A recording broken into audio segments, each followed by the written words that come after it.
చాలా సరళమైంది, చాలా సరళమైంది. ఏమంటే మనం ఉండే జాగాలనే మనం ఉండుకొని ఏం చేయాలా? భగవంతుని నామం చెప్పాలి. కలేర్దాశ నిధి రాజా అస్తి ఏకోన్ మహాగుణాన్ కీర్తనాదేవ కృష్ణస్య ముక్త సంఘ పరం రజేద్ అని చెప్పి భగవంతుడు చెప్పినాడు. కలిసంతన ఉపనిషత్తులు ఏం చెప్పినంటే మనం ఎక్కడ యా స్థితిలో ఉన్నామో అదే స్థితిలో ఉండుకొని భగవంతుని నామం చెప్తే చాలు అని చెప్పినారు. ఈరోజు చాలా విశేషమైన రోజు. ఎవరైనా చెప్తారా? ఏం రోజు ఇప్పుడు? నరసింహ జయంతి. సో భగవంతుడు పరిత్రాణాయ సాధూనాం వినాశాయ చ దుష్కృతం ధర్మ సంస్థాపనార్థాయ సంభవం యుగ యుగే అని చెప్పినారు. అంటే ఎక్కడెక్కడ అధర్మము జరుగుతుందో, భక్తులకి ఎక్కడ ఆపదలు ఉంటుందో, తర్వాత అసురుల యొక్క ప్రభావం ఎక్కడ ఎక్కువైతుందో, వాళ్ళ యొక్క చిత్రహింస ఎక్కడ జాస్తి అవుతుందో అలాంటి స్థలాల్లో నేను అవతరిస్తానని చెప్పినాడు. అలాగా భగవంతుడు శ్రీ లక్ష్మీ నరసింహస్వామి ఏం చేసినారు?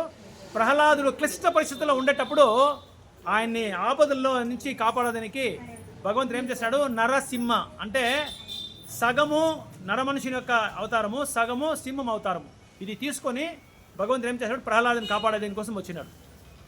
సో అలాంటి ఆ నరసింహ అవతరించిన రోజును మనం ఈరోజు ఏం చేస్తున్నాము? ఇక్కడ ఒసూరు పట్టణంలో మూకండపల్లి అనే ఒక స్థలంలో మనము ఆచరిస్తున్నాము. సో మనకందరికీ ఒక పెద్ద శుభవార్త. ఎందుకంటే లక్ష్మీ నరసింహ రావాలంటే సర్వసాధారణంగా వచ్చేలే, అందరూ వచ్చేస్తారు. ఆయన రావాలంటే చాలా ఆటంకాలు ఉంటుంది. ఆటంకాలంతా మనము ఏం చేయాలి? దాన్ని ఫ్రీ చేసుకొని మనము వాళ్ళని పిలుచుకోరావాలా.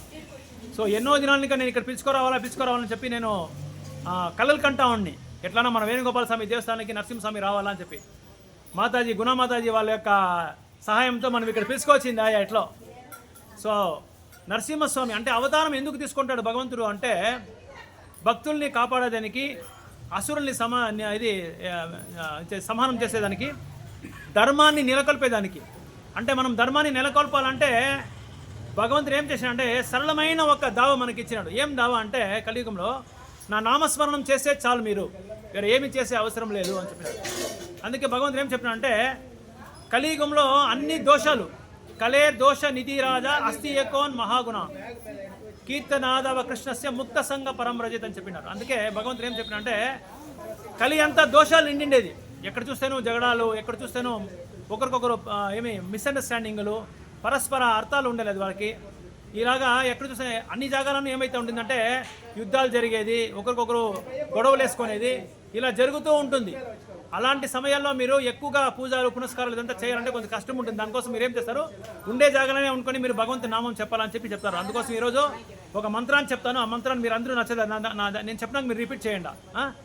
ఓకే.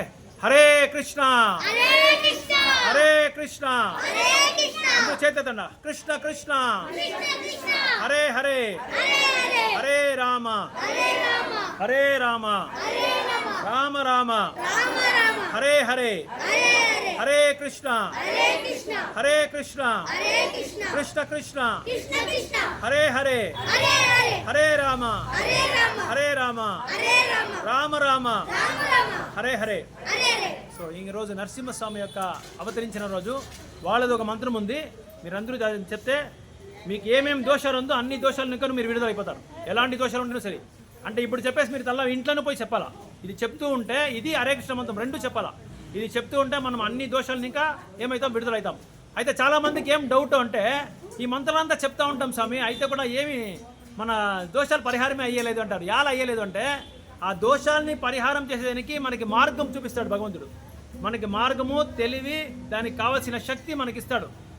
అది ఇచ్చి మనం ఏం చేయాలి? మనమే చేసుకోవాలా. భగవంతుడు ఏం చేస్తాడో దాని మార్గాన్ని మనకు చూపిస్తాడు. ఆ మార్గాన్ని మనం ఏం చేసుకోవాలా? మన బుద్ధి చమత్కారంతో దాన్ని మనము కరెక్ట్గా వినియోగం చేసుకోవాలా. సో ఇప్పుడు చెప్పండి. ఉగ్రం వీరం మహావిష్ణు జ్వలంతం సర్వతోముఖం నరసింహం భీషణం భద్రం మృత్యోర్మృత్యుం నమామ్యం. గట్టిగా ఉగ్రం వీరం మహావిష్ణు జ్వలంతం సర్వతోముఖం నరసింహం భీషణం భద్రం మృత్యోర్మృత్యుం నమామ్యం. ఉగ్రం వీరం మహావిష్ణు జ్వలంతం సర్వతోముఖం నరసింహం భీషణం భద్రం మృత్యోర్మృత్యుం నమామ్యం. జై నరసింహ, జై నరసింహ, శ్రీ నరసింహ, శ్రీ నరసింహ, ప్రహ్లాదేశ, జయ పద్మ, ముఖ పద్మ, బృంద, జై నరసింహ, జై నరసింహ, శ్రీ శ్రీ నరసింహ, ప్రహ్లాదేశ, జయ పద్మ, ప్రహ్లాదేశ, ముఖ పద్మ, బృంద. సో దీతి అనే ఒక తల్లికి, తర్వాత కర్దామ ముని అనే ఒక కశ్యప ముని వాళ్ళకి ఇద్దరు కొడుకులు పుడతారు. హిరణ్యాక్ష, హిరణ్యకశిపు అని ఇద్దరు కొడుకులు పుడతారు. సో వాళ్ళిద్దరు కొడుకులకి దీతి వచ్చి తన యొక్క భర్త అయిన కశ్యప మునిని చాలా బలవంతంగా సంబోధన చేయమని చెప్తారు. ఆ ముని ఏం చెప్తారంటే, ఇప్పుడు ఈ సమయంలో మనం చేస్తే అసురుల యొక్క జన్మ దొరుకుతుంది, దయచేసి దాన్ని మనము వదులుకోవాలి అని చెప్పి ఎంతో చెప్పి చూస్తే వాళ్ళు ఒప్పుకోలేదు. దానికి ఏం చేశారంటే ఆ అమ్మ యొక్క ఒత్తిడితో ఏం చేశారు, సంభోగం చేసుకొని ఆ కడుపులో ఆ ఇద్దరు భర్త ఆ బిడ్డల్ని బయట తీసుకొచ్చే ముందే ప్రపంచంలో అన్ని అల్లకల్లోలం, ఎక్కడ చూస్తేనో అల్లకల్లోలం జరుగుతూ ఉంది, అంత అమంగళం జరుగుతూ ఉంది. సో ఇలాంటి సమయంలో వాళ్ళని బయట తీసుకురాకూడదు అని చెప్పి నారదములు వచ్చి చెప్తారు. అయితే వీళ్ళు వినుకోకుండా వీళ్ళు ఎట్లన్నా బయట రావాలని చెప్పి ఏం చేస్తారు, వాళ్ళకి రెండు బిడ్డలకి జన్మనిచ్చేస్తారు. వాళ్ళ పేరు హిరణ్యాక్ష, హిరణ్యకశిపు అని చెప్పి వాళ్ళిద్దరి పేరు. సో హిరణ్యాక్ష ఏం చేస్తారంటే వచ్చిన తక్షణమే ఏం చేస్తారంటే అందరి దగ్గర జగడాడైపోతాడు. వరుణ భగవాన్ తెలుసా? వరుణ భగవాన్ అందరికీ మీకు సముద్రానికి ఉంది అధిపతి ఆయన దగ్గర పోతే, వరుణ రా ఇక్కడ, నీ దగ్గర నేను యుద్ధం చేయాలంటాడు. అసురుల యొక్క గుణం ఎట్లుంటుంది అంటే వాళ్ళకి శక్తి ఉంటుంది కదా, సిద్ధులంతా ఉంటుంది. దానికోసము ఎవరిని చూస్తేనే వాళ్ళ దగ్గర జగడాడతాము, వాళ్ళ దగ్గర గొడవలు చేసుకుంటామని వరుణ భగవాన్ చెప్తాడు, స్వామి నన్ను వదిలేయండి, నేను వచ్చిండేది యుద్ధం చేసేది కాదు, ప్రజలకి సహాయం చేయాలా, సేవ చేయాలని చెప్పి నేను వచ్చిన్నాను, దానికోసము నన్ను వదిలేయండి అంటే వదిలేదు. వాళ్ళ దగ్గర పోయి యుద్ధం ఆడతాడు. ఇట్లే చేస్తా ఉంటే అందరూ పోయి ఏం చేస్తారంటే మహావిష్ణువుకి చెప్తారు, ఇట్లా వరుణ భగవాన్. ఆమెకి ఏం చేస్తారంటే తక్షణానికి ఆఖరిగా మన భూదేవినే తీసుకువెళ్ళిపోతాడు. భూదేవిని తీసుకువెళ్ళిపోయి పాలసముద్రంలో పడేస్తాడు. ఇది తెలిసిన విష్ణు ఏం చేస్తారంటే ఆ భూదేవిని ఆ పాలసముద్రంలో లోపల పోయి భూదేవిని తీసుకొని తన కొమ్ముల దగ్గర పెట్టుకొని తీసుకువచ్చి అప్పుడు హిరణ్యాక్ష చెప్తాడు. హిరణ్యాక్ష వేరే వాళ్ళ దగ్గర అంతా గొడవలు ఆడేటప్పుడు నారదముని చెప్తాడు, ఇంకా ఎవరైనా ఉండారా గొడవలు ఆడకి అని చెప్తాడు. అప్పుడు చెప్తాను, నువ్వు మా దగ్గర అంతా గొడవలు ఆడితే వేస్ట్, నీకు నష్టమవుతుంది, వైకుంఠపతి నారాయణ ఉన్నాడు, ఆయన దగ్గర పోయి మీరు గొడవలు వేసుకోండి అని అంటాడు. అప్పుడు ఎక్కడో నారాయణ ఎక్కడ అని చెప్పి పిలుస్తాడు. ఎట్లా పిలుస్తాడు అంటే నారాయణ నారాయణ నారాయణ. అప్పుడు నారాయణుడు హిరణ్యాక్షని చూసి వచ్చి రా గొడవలు చేస్తామన్నాడు.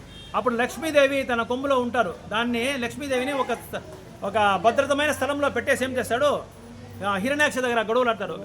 అయిపోయినా ముగిస్తాం. ఓకే. సో ఇప్పుడు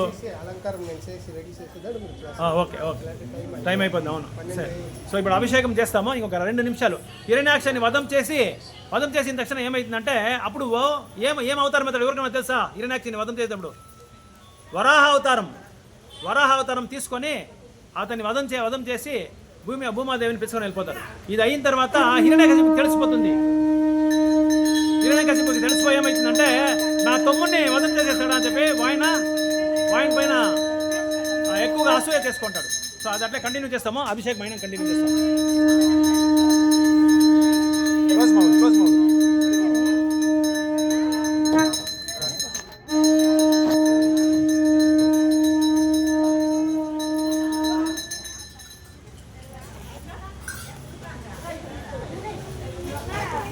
ಯಶಸ್ವಿ ಕಾಣ್ತಾ ಇದೆಯಾ ದೇವರು? ಇಲ್ಲಿ ಕಾಣ್ತಾ ಇದೆಯಾ ಅಂತ ಇಲ್ಲಿ ಕಣೆ. ಯಶಸ್ವಿ ಕಾಣ್ತಾ ಇದೆಯಾ?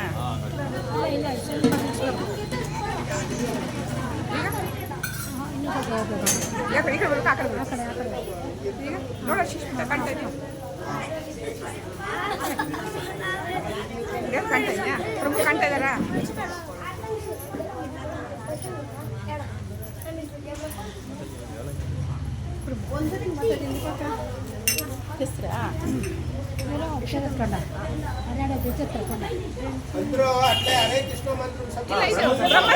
ಬ್ರಹ್ಮ ಸಮಿತ ಸಮತ ಇದು ಮಾಡು ಇದು ಮೊಬೈಲ್ ಹೇಳ್ತಿದ್ರು ಹೇಳ್ತೀರಾ ನಾನು